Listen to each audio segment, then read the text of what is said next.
Yo! Salut tout le monde et bienvenue sur la chaîne ND Manga Endro, et aujourd'hui on se retrouve pour parler de mon petit péché mignon, les dessins manga. Il y a différents types de dessins, le mien étant bien carré. Il y en a des extraordinaires et il y en a des totalement basiques. Et c'est pourquoi aujourd'hui je vous ai concocté un petit top 5 des meilleurs dessinateurs manga à mon avis. Et nous commençons en 5ème position avec Yusuke Murata, le dessinateur de One Punch Man et de Aichi 21. Si je l'ai mis dans ce top 5, c'est qu'en 5ème position, c'est qu'il est déjà bien classé à mes yeux. C'est vrai que le dessin, il est impec ou quasi impec. Le seul défaut que je mettrais à mes yeux pour Yusuke Murata est juste le fait qu'il utilise un peu trop souvent des trames, et ce qui trouve qu'il reste quand même qu'en 5ème position et qu'il monte pas plus dans le classement. En 4ème position, nous avons Takeshi Obata, le dessinateur de Death Note. Alors pourquoi est-il en 4ème position? Et pas moins et pas plus, simplement parce que son style est impec, il n'a aucun problème de vue, tous ses points de vue sont nickel, aucun dessin est mal fait. Mais pour moi, il reste qu'en 4ème position, justement parce que lui aussi, il utilise les trames. Comme je l'ai dit, les trames pour moi est une facilité, c'est plus difficile de faire les ombres directement avec les feutres ou avec les plumes qu'avec les trames. Mais c'est pour ça que je lui attribue quand même la 4ème position pour son style unique et très plaisant. Et en 3ème position, nous avons Masamune Shirow, le dessinateur de Ghost in the Shell. Alors, pour moi, ce manga est une merveille. Les arrière-plans sont magnifiques et les personnages le sont tout aussi, mais il y a beaucoup plus d'usage de trame dans celui-là que dans les autres.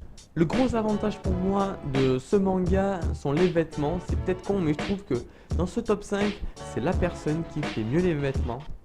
Même le 2 et le 1, à mes yeux, je dis bien au mien parce que c'est mon point de vue, ce top, ne font pas aussi bien les vêtements. Même si ça va être difficile de croire ça avec le top 2 qui va être Kentaro Miura. Pas la peine de le citer, tout le monde sait que c'est le dessinateur de Berserk, que ça fait des années qu'il y est. Maintenant je comprends, avec ses dessins fabuleux et magnifiques, pourquoi il y a des années de séparation entre chacun de ces tomes, entre le 36 et le 37 qui a été vachement long, ou je crois que c'est le 35 et le 36 qui était wow.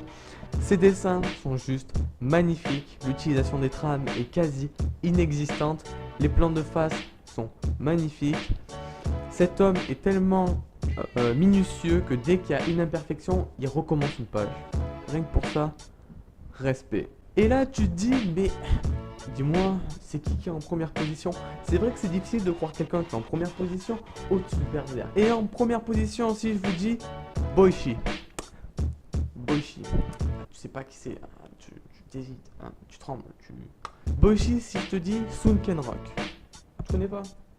Sunken Rock est un manga édité au Japon actuellement avec 24 tomes et en fin de parution il me semble, et en France avec 23 tomes pour l'instant.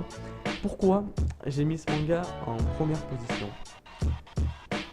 Tout d'abord pour son fabuleux travail des plans de face.